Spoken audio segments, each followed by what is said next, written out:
समय की बात है। रामपुर नामक गांव में शंकर नाम का एक गरीब किसान रहा करता था। शंकर बहुत ही मेहनती किसान था। शंकर हर दिन एक जमींदार के यहाँ काम करने जाता था, लेकिन जमींदार उसे कुछ खास मजदूरी नहीं दिया करते थे। एक दिन शंकर जमींदार के घर कुछ पैसे मांगने गया। मालिक, मालिक, घर पर हो मालिक? अरे शंकर, तुम आओ आओ। अच्छा हुआ तुम सुबह सुबह ही आ गए। आज खेतों में सिंचाई करनी है, जल्द से जल्द आज सारे काम हो जाने चाहिए, समझे? मालिक, बात ये थी, आज मेरे घर में अनाज का एक दाना भी नहीं है मालिक, और बिटिया भी बीमार है। मुझे कुछ पैसे उधार मिल जाते तो अच्छा होता मालिक। अच्छा, तो कामचोर तू उधार मांगने आया है? अपने खेतों में तो कुछ कर नहीं पाता और मजदूरी कर अपना पेट भी नहीं भर पाता। दया करो मालिक, आप तो जानते हो मेरे बड़े भैया ने सारी अच्छी जमीन अपने नाम कर ली और मुझे बंजर जमीन दे दी। भला मैं उस जमीन में फसल कैसे उगा सकता हूँ मालिक? अब आप ही बताइए। बहुत अच्छे से जानता हूँ मैं तुम जैसे आलसी लोगों को। चलो निकलो यहाँ से। मालिक, मालिक दया करो मालिक, मेरी बेटी को मुझे अस्पताल लेकर जाना है। मैं कल आकर आपके सारे खेतों की सिंचाई कर दूंगा मालिक। बस कुछ अनाज और कुछ पैसे दे दो मालिक, दया करो मालिक। अच्छा अच्छा ठीक है, लेकिन कल तुम्हें एक नहीं बल्कि मेरे 2 नहर वाले खेतों की सिंचाई करनी होगी। अगर मंजूर है तो बोलो। जी मालिक, मैं कर दूंगा मालिक।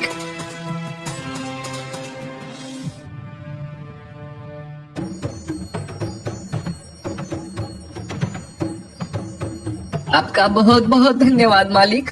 हाँ हाँ, वो सब ठीक है, लेकिन ध्यान रहे कल दोनों खेतों की सिंचाई हो जानी चाहिए, समझे? जी मालिक, मैं जरूर कर दूंगा मालिक। अगर बड़े भैया मेरे साथ धोखा ना करते तो मुझ पर ऐसी नौबत नहीं आती। आज मेरे परिवार को मेरे कारण भूखा रहना पड़ रहा है। हे भगवान, क्या यही किस्मत है मेरी? पिताजी के जाने के बाद भैया और भाभी ने सारी उपजाऊ जमीन और घर अपने नाम कर लिया और मुझे सारी बंजर जमीन दे दी और पुराना घर दिया। हे भगवान, अब मैं क्या करूं? अरे भाग्यवान, कहाँ हो? जल्दी आओ, ये लो, ये कुछ अनाज है और कुछ पैसे हैं। जल्दी से कुछ खाने को बनाओ और छोटी को खिलाओ और उसे अस्पताल ले जाते हैं। चलो चलो, जल्दी करो। जी मैं अभी बनाती हूँ, लेकिन मुझे एक बात तो बताओ, ये सब तुम कहाँ से लेके आए हो? और कहाँ से लाऊंगा बताओ? जमींदार के अलावा किसके पास जा सकता हूँ? लेकिन वो जमींदार तो आपसे इसका 2 गुना काम वसूल करेगा। अब तुम ही बताओ भाग्यवान, हम कर ही क्या सकते हैं? अपनों ने ही हमें इस हाल में डाल दिया है, तो दूसरों की क्या बात है?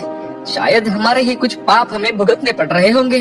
अगर हमारी जमीन अच्छी होती तो मुझे किसी के घर काम करने की क्या जरूरत होती? फिर भी हर दूसरे दिन जाकर उस बंजर जमीन में जुताई करता हूँ कि एक ना एक दिन उस पर कुछ फसल उगे। छोड़िए, आप सबके लिए मैं थोड़ा खाना बनाती हूँ, वो खा लीजिए और अपनी बेटी को अस्पताल में लेकर जाइए। हाँ हाँ भाग्यवान, हम दोनों चलते हैं।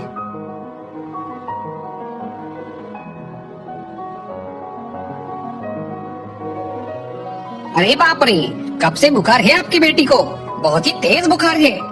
जी जी, यही कुछ 3-4 दिन हो गए। अगर आपको पता था तो जल्द ही क्यों नहीं लेकर आए इसे अस्पताल? इसकी जान भी जा सकती थी। अब इसे 3 दिन तक यहाँ भर्ती करना होगा, तभी इसकी तबीयत में सुधार आएगा। जी डॉक्टर साहब, मेरी बेटी को कुछ नहीं होना चाहिए, आप इसका इलाज तुरंत शुरू कर दीजिए डॉक्टर साहब। अब हम पैसों का इंतजाम कैसे करेंगे? बस तुम अपनी बेटी के पास रहो भाग्यवान, मैं कुछ देखता हूँ। मैं भैया से बात करता हूँ, अपनी बेटी के इलाज के लिए वो मुझे मना नहीं करेंगे। बस तुम अपनी बेटी का यहाँ ख्याल रखो। मैं अभी भैया के पास जाता हूँ। रुको, मैं जाता हूँ भैया के पास।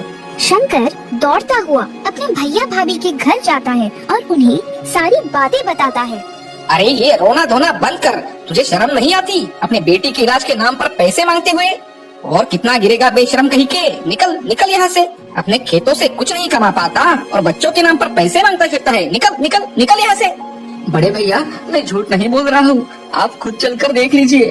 मैं उसे अस्पताल में भर्ती करके आपके पास आया हूँ भैया, आप सच में वहाँ जाइए, देखिए भैया। हाँ हाँ, वो भी कोई नाटक ही होगा तुम्हारा, आलसी कहीं के। चलो निकलो यहाँ से। हे भगवान, ये क्या मुसीबत है? अब मेरी बंजर जमीन भी कोई नहीं खरीदेगा। अब मैं क्या करूं? अपनी बेटी का इलाज मैं कैसे करूं भगवान? अब आप ही बताइए भगवान, मैं क्या करूं?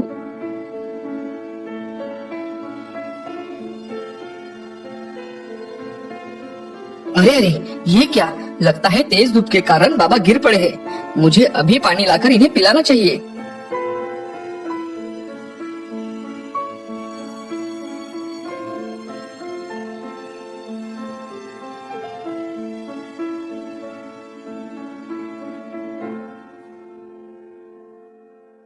ये लो साधु बाबा, ये लो, ये पानी पियो। तेज धूप के कारण आपको चक्कर आई होगी। पीजिए पीजिए, पानी पीजिए बाबा, पानी पीजिए।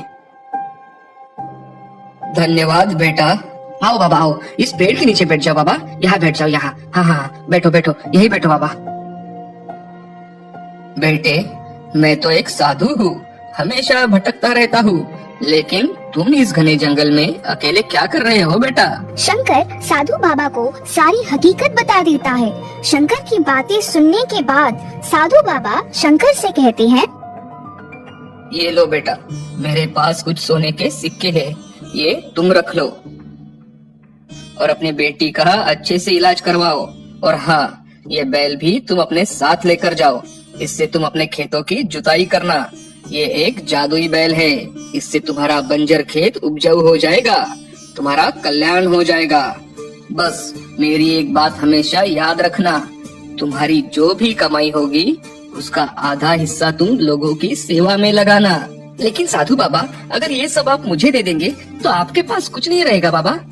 बेटा, मैं तो एक सन्यासी हूँ, मुझे इन सब की क्या जरूरत है?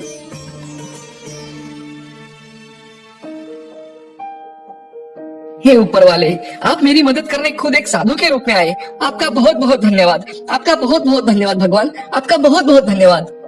शंकर साधु बाबा के दिए हुए बैल और सोने के सिक्कों के साथ अपने घर चला जाता है। बैल को अपने घर के बाहर बांधकर अस्पताल में जाकर बेटी का इलाज करवाता है और सब घर आते ही शांति घर के बाहर बांधे बैल को देखकर शंकर से कहती है, ये क्या? ये आप किसका बैल अपने घर लेके आए हो? और ये तो बहुत ही बूढ़ा है। अरे भाग्यवान, ये मुझे एक साधु बाबा ने दिया है, इससे हमारे खेत उपजाऊ हो जाएंगे। बस तुम अब अपनी बेटी का ख्याल रखो, मैं अपने खेतों में जाकर अपने सारे खेत जोत कर आता हूँ। शंकर उस बैल को लेकर अपने खेत में जाता है और हल चलाना शुरू कर देता है। जैसे जैसे शंकर उस बैल से खेत में हल चलाने लगता है, वहाँ तुरंत हरी फसल उगने लगी। ये सब देखकर शंकर, हे ऊपर वाले, आखिर आपने मेरी सुन ही ली। अब मेरा परिवार कभी भूखा नहीं रहेगा। आपका कोटि कोटि धन्यवाद प्रभु, कोटि कोटि धन्यवाद। उस साल पूरे गांव में सबसे ज्यादा फसल शंकर की ही हुई थी और ये बात पूरे गांव में फैल गई। सब गांव वाले शंकर से मिलने जाते हैं। अरे वाह शंकर, तुमने तो कमाल कर दिया भाई, बंजर जमीन में सबसे ज्यादा फसल कमाई है तुमने। हाँ भाई, बात तो बिल्कुल सही है। अरे भाई, ये सब ऊपर वाले की कृपा है और ये सब मेरे इस जादुई बैल की वजह से हुआ है। इसी की वजह से मेरी बंजर जमीन उपजाऊ हुई है। क्या? जादुई बैल? हाँ भाई, ये बैल